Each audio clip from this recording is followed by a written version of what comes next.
Anton Watson is having the best season of his career, showcasing a more versatile offensive game. Is that enough for NBA scouts to consider him in the second round of what is shaping up to be a historically weak 2024 NBA draft? You are Locked On Zags, your daily podcast on the Gonzaga Bulldogs. Part of the Locked On Podcast Network. Your team every day.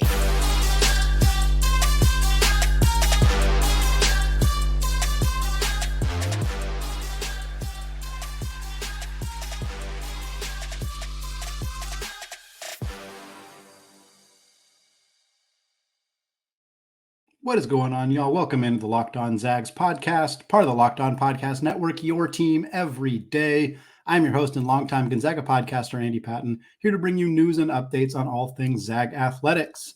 Today's episode of Locked On Zags is brought to you by FanDuel. Make every moment more. Folks, right now, new customers get $150 in bonus bets with any winning $5 moneyline bet. That's $150 in your pocket if your team wins. So visit FanDuel.com/lockedon today to get started. Happy Wednesday, folks. We got a Mailbag Wednesday here coming at you for Locked On Zags. Didn't want to do it over Christmas and the day after Christmas, so bringing it to you here on Wednesday as we get prepared for, of course, Gonzaga's game on Friday evening against San Diego State. We'll have a preview of that game, what we're going to be watching for. We'll also have a fun discussion about the WCC leading into conference play and, of course, the future editions of Washington State and Oregon State. All that coming up later this week. But for right now, we got 5 mailbag questions we're going to get to get through this episode here. First one is going to take up this whole first segment. It is about Anton Watson here. Question comes from Jack via Gmail. Jack says, does Anton Watson have a chance at getting drafted? I know NBA scouts stay away from older prospects, but this class is being described as very weak. Could Watson sneak in? Love this question. Decided to branch it out into a full segment here to talk about it. In terms of the class, yeah, the 2024 draft class looks pretty weak. Right now, it was discussed as being so kind of even before the season even began. The 2023 recruiting class didn't look very good, so the opportunity for there to be some high-level one-and-dones and kind of freshmen who get drafted throughout the entirety of the first round just didn't look all that great. And frankly, a lot of players who were expected to be higher draft picks have not looked good. Justin Edwards at Kentucky hasn't looked very good. Isaiah Collier at USC has certainly had his struggles. Those guys are both still going to get drafted, but it's a class that lacks a lot of high-end talent. And as you get further down through kind of the late first round, the second round, the late second round, certainly, you're just kind of missing a lot of players. You're going to be drafting either really young guys who you're looking for upside. And at that point, any young players who have upside, they're getting drafted early because there's not a lot of high-end talent. If it was a deeper class, you'd see more 18, 19, 20-year-olds in the second round. But as it stands, I think a lot of those guys are going to be gone, and you're going to end up looking for maybe more older, established veteran prospects. Beyond that, I think what we've seen in the NBA is a bit of a shift. Not every team is making this shift, but we're starting to see more teams value drafting players who can contribute immediately as opposed to drafting players on upside. And frankly, it makes sense. And I'm not sure why it has taken NBA scouts and general managers so long to put this together. I think the one and done era has potentially made people think that they have to draft youth and they have to draft upside. And certainly, the superstars, players who are going to develop into superstars, are probably getting drafted after their freshman year. Historically, that is accurate.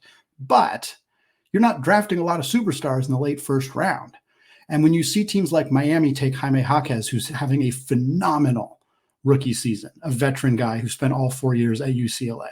When you see the Denver Nuggets taking Christian Braun out of Kansas and the success he's had, taking Julian Strawther after 3 years at Gonzaga, like you're seeing teams be more willing to draft older prospects because you only get 4 years before you have to pay them or let them walk in free agency. If you're drafting a 19-year-old, you got to hope by the time he's 22 or 23, he has showed you enough to convincingly hand him over a big bag of money for his second contract, his first non-rookie contract, or you got to let him go and hope that you didn't just kind of do all the development behind the scenes while somebody else pays him and gets a whole bunch of phenomenal years out of him. But if you're Anton Watson, you get drafted at 22, 23. By the time your rookie contract's over, you're 26, 27. People know who you are. They know the kind of caliber player. You look at Andrew Nemhard in Indiana. They drafted him first pick in the second round. They gave him a nice bag of money, and he's been great. He has exceeded the expectations that you would have for him as a second round pick, and was worth every bit of money that they gave him.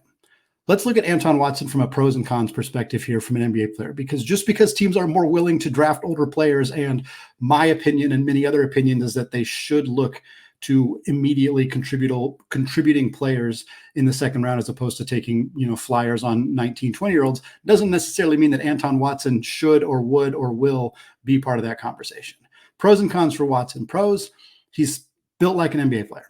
He's 6'8", he's 225 pounds. He looks like an NBA player. The size, the strength, the physicality, all of that is absolutely in his bag. Defensively, the versatility that he offers, I think this is the biggest skill that Anton Watson can entice NBA scouts with. He can realistically guard 3, 4, and 5 at the NBA level.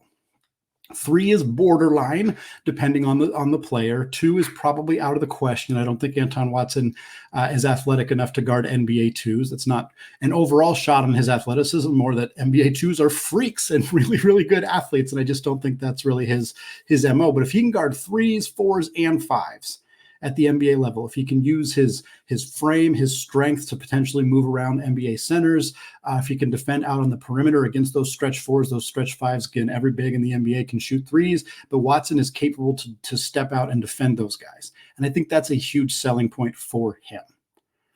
The ability to get steals. Watson's hands are phenomenal, some of the best in college basketball. He can strip the ball away from opponents. He's great at pressing, at being in guys' grills defensively without committing fouls, knocking the ball loose, diving on the floor.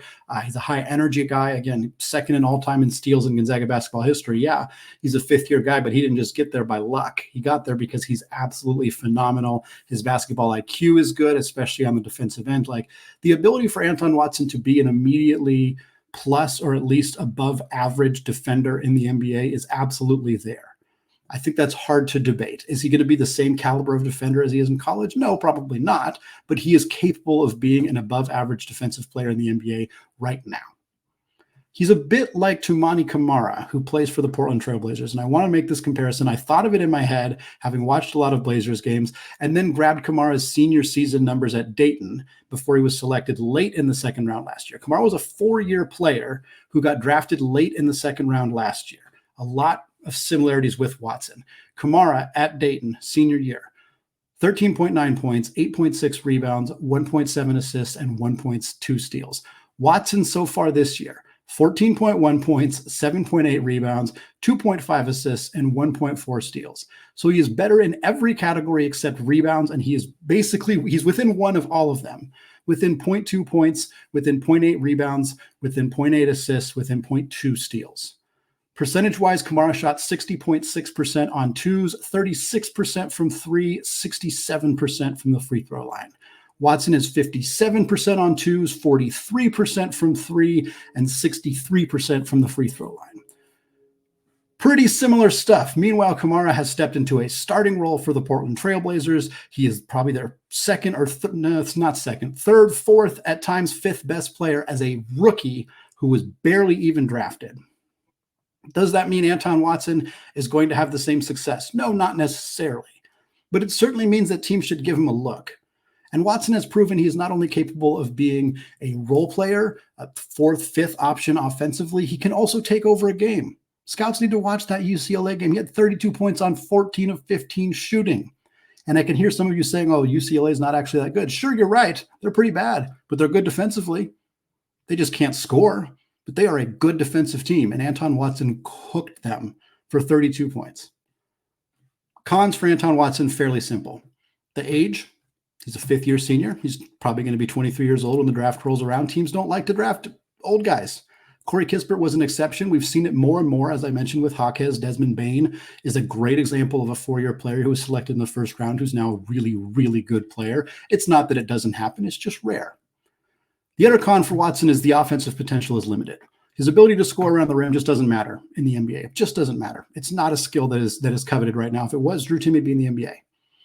The fact that it's not means that particular skill that Watson does possess, kind of irrelevant. For him, the offense has to come from the three-point line, and teams are not going to necessarily buy that he's a 43% shooter in his first 11 games of this season, when up to this point in his career, he has been nowhere close to that. And frankly, that's understandable. When teams are unsure about a player's three-point shooting, one of the areas they like to look at is free throw shooting. Watson's not good at that.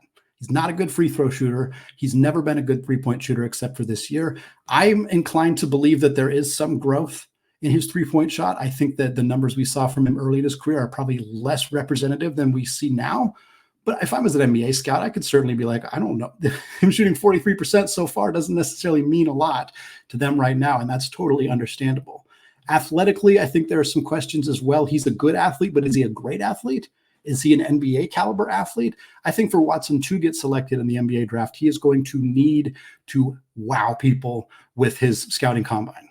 The combine numbers are going to have to be through the roof. The jumping numbers, the cone drills, all that stuff, he's going to need to be in the top tier percentile to get drafted. I'm not sure he's going to get there. I'm not sure that he is that level of athlete to be there. But if he's in the bottom tier or even below the middle tier, I'm not sure that he'll get summer league looks. He'll absolutely get invitations to play in summer league, might get a training camp invitation, two-way deal. I think all that stuff is definitely possible. But for him to get drafted, the numbers on that combine are going to need to absolutely pop. We'll have more Anton Watson draft coverage. We'll certainly look more at it as we get closer to June, as we get closer to the draft process, but wanted to kind of get a first glance at that, as he's kind of one of the only players in this roster that I think is realistically going to be in that conversation at the end of this season. What I want to do now is take a look at a potential solution to Gonzaga's guard depth issue, as well as whether the Zags are cursed when Spokane hosts the NCAA Tournament.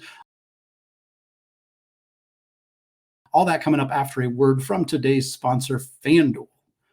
Folks, as the weather gets colder, the college basketball offers, they stay hot on FanDuel. And right now, new customers can get $150 in bonus bets with any winning $5 moneyline bet. That's $150 in your pocket if your team wins. So if you've been thinking about joining FanDuel, there is no better time than right now to get in on the action. The FanDuel app is really easy to use. There's a huge range of betting options, which include spreads, player props, over-unders, and more. And right now, Gonzaga is down to 220 odds to win the WCC. And after St. Mary's has lost to Missouri State, we got to be hitting the odds there for Gonzaga. So if you want to join me in doing so, visit FanDuel.com/lockedon and get in on the action this college basketball season. FanDuel, an official partner of the NFL.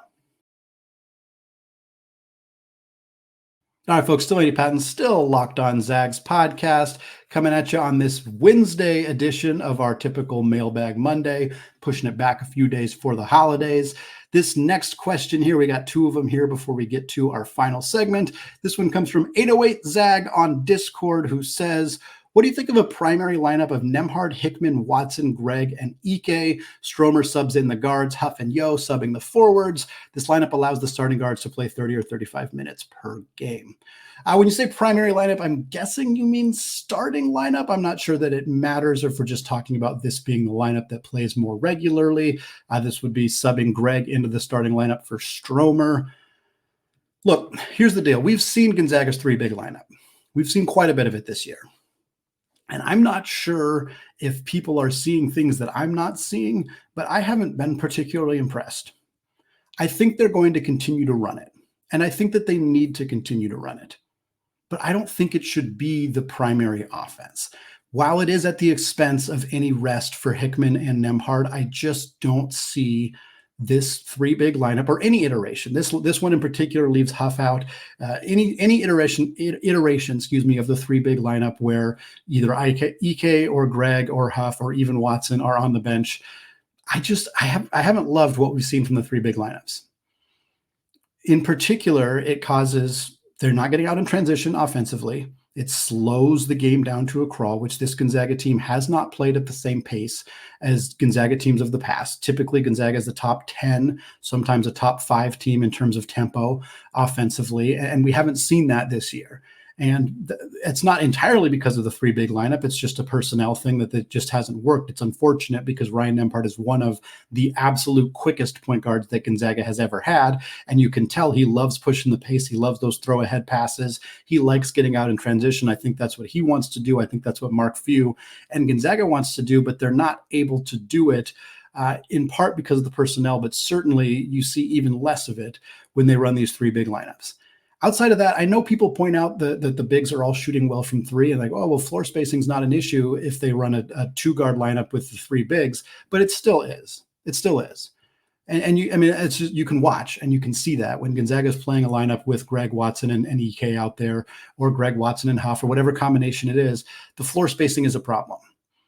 Because while Ben Gregg can shoot, while Anton Watson can shoot, they're not particularly great at putting the ball on the deck. Watson's got okay ball handling skills. We didn't address that in the pros and cons, but his ball handling is probably something that would fall more in the con category for his draft prospects. But Ben Gregg's not a good ball handler. Braden Huff's not a good ball handler yet. Maybe he will get there. Graham Ike is not. Like, none of these guys can put the ball on the deck. And what you need from your three or from somebody who's playing out on the perimeter is not just the ability to hit an open three, but they have to be able to attack a closeout. They have to be able to put the ball on the deck, drive to the basket, either then kick it out to another shooter if they get double teamed, drive through contact and try to score, drive, stop, pull up, jump shot from there, stop, pull up, make a pass if a defender has come your way. All those various things you need to be able to do as a wing in order to attack a closeout, to basically force defenders to punish defenders, I should say, if they do come all the way out on you. Those bigs cannot do that. That's not a strength of theirs. It's not a skill set they've really developed. So what happens is the offense stagnates. You try to go to EK down low. He gets a bunch of defenders all over him. He kicks it out to Ben Gregg, unless Ben Gregg can pull off a really quick three, a defender's out in his face, and then he has to swing it around and they start the offense over again because he can't attack that closeout the way Julian Strother could put the ball on the deck, take two dribbles, hit a floater that he seemed to make 90% of the time. They don't have that player on the roster. And the best version of that player is Dusty Stromer. I would rather him be out there catching those balls, attacking those closeouts, trying to make something happen than one of the bigs.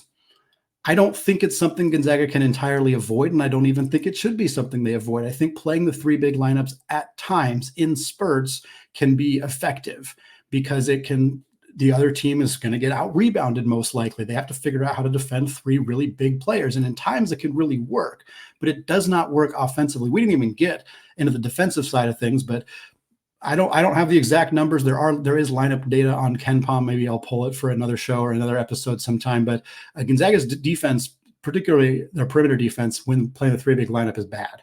You see teams just racking up threes, getting open looks. The lineup is not Gonzaga's most efficient lineup offensively or defensively. I love Ben Gregg. This does not have anything to do with Ben Gregg. In a vacuum, if I was picking a player to have on my roster for this year between Dusty Stromer and Ben Gregg, I'd probably take Ben. But that doesn't mean he should be in the starting lineup. That doesn't mean that he should be that's the lineup that should be run. That's better. I think Stromer in the starting lineup is better. I do think the guards need more of a break, and I think there are ways to do that. Playing June more at the three with Dusty sliding down to the two is something I've brought up a handful of times. And again, I'll reiterate, I don't think that the three big lineup should be ignored entirely. I just don't love it as a primary option for Gonzaga. Next question here.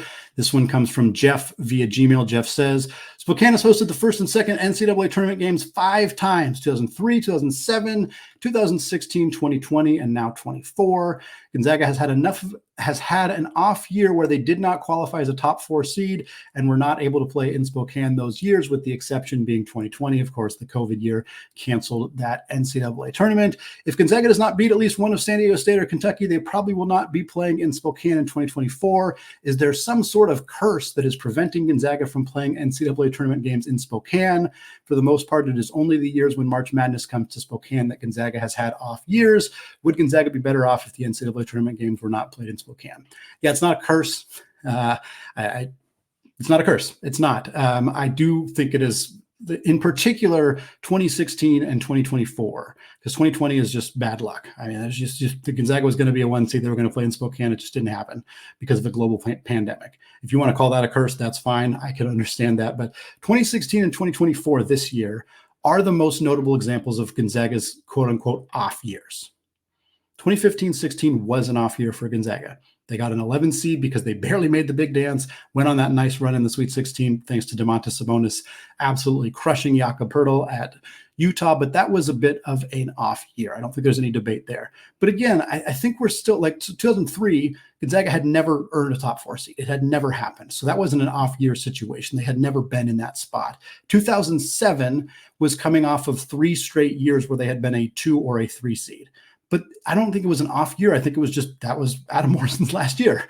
Adam Morrison led them to 2 seeds and a 3 seed, left after his junior year. The 2006-2007 team was good, but not that good. And they got a 7 seed. At that time, Gonzaga getting a 7 seed was like still pretty good.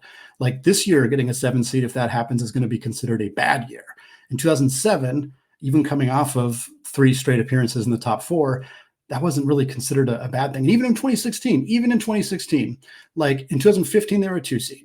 So yes, there was a decline after that. They lost Kyle Wiltshire. They lost Domantas Sabonis. Sabonis was still there.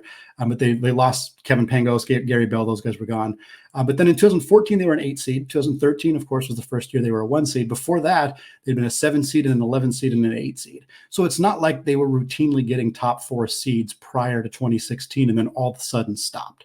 That will be the case this year if they do not get a top 4 seed. If they do not get a top 4 seed this year, which I do agree with the premise that Gonzaga has to beat both San Diego State and Kentucky to remain in that conversation, or at least one of the two, absolutely one of the two, would help to beat both. That would be an anomaly. It would stand out of like, wow, Gonzaga has routinely been a top 4 seed, and this year suddenly they were not. I agree with that. Doesn't mean they're cursed. I like the premise.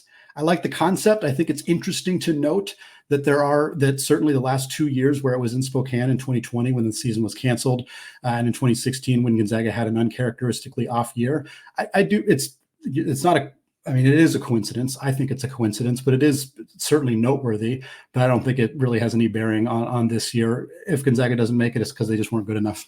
That's all it is. We're going to close out the show with discussion on the Lady Zags potential seed in March. We also got a fun mailbag question that you millennials are going to love, all coming up right after this.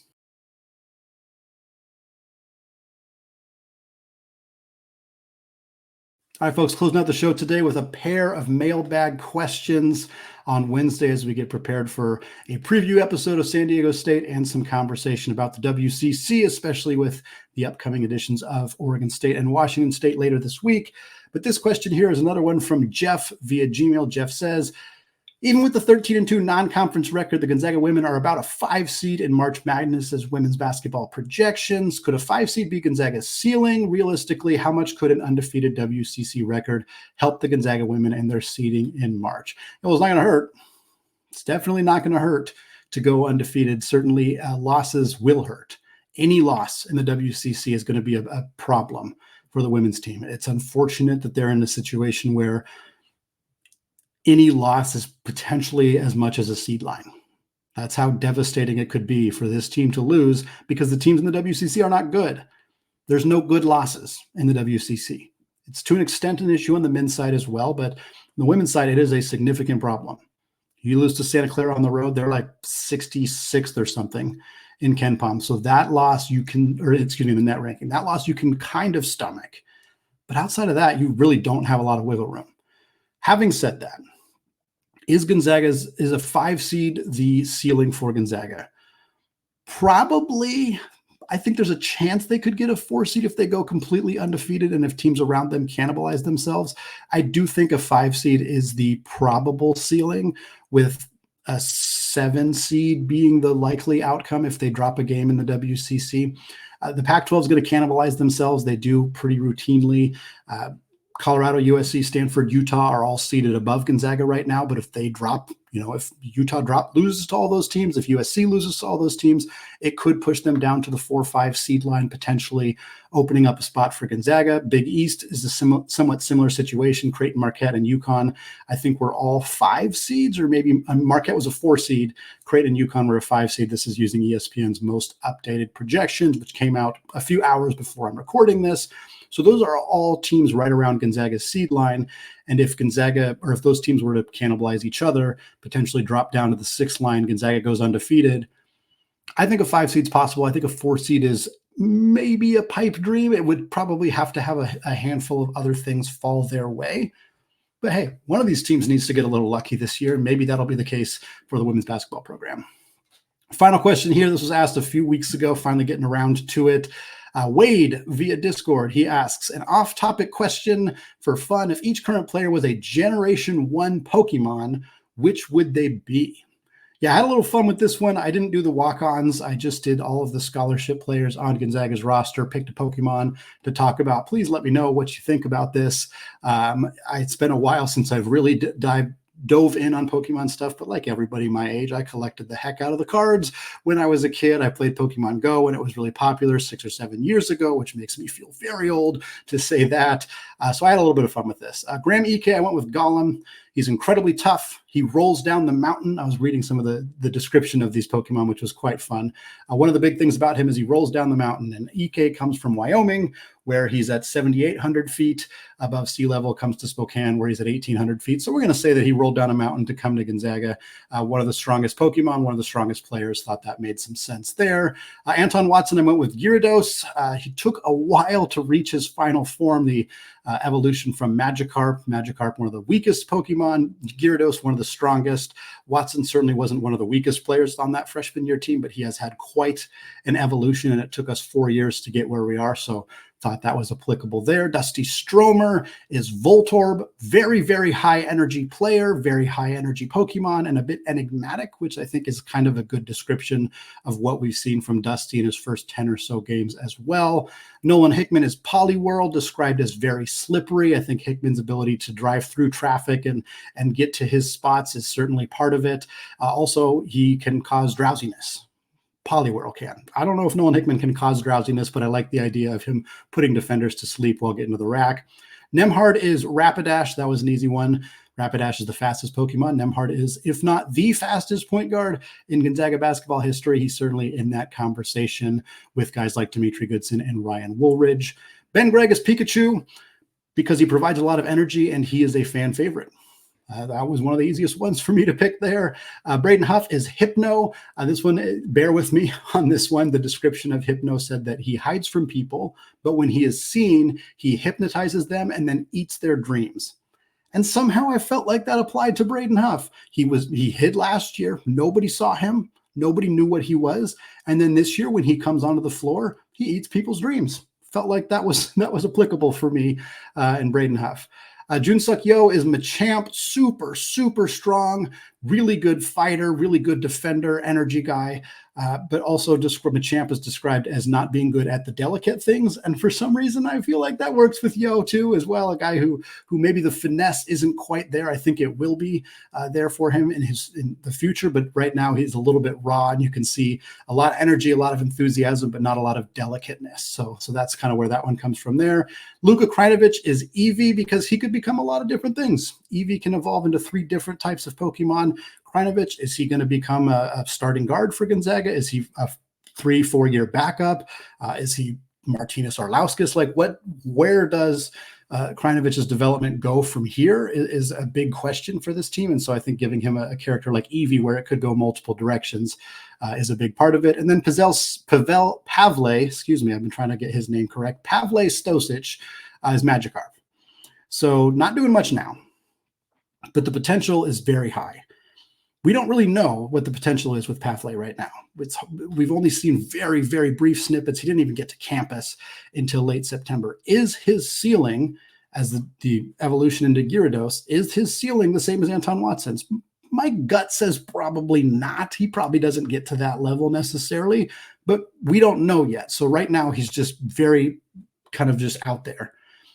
Confusing, enigmatic, a mystery of sorts, but could end up developing into something really, really great. That's going to wrap us up for today. Hope you all enjoyed having a little fun today on Mailbag Wednesday, as we're calling it here for the Locked On Zags podcast. Again, we'll be back later this week. We'll have an episode with a guest talking about the WCC, talking about their additions for 24-25.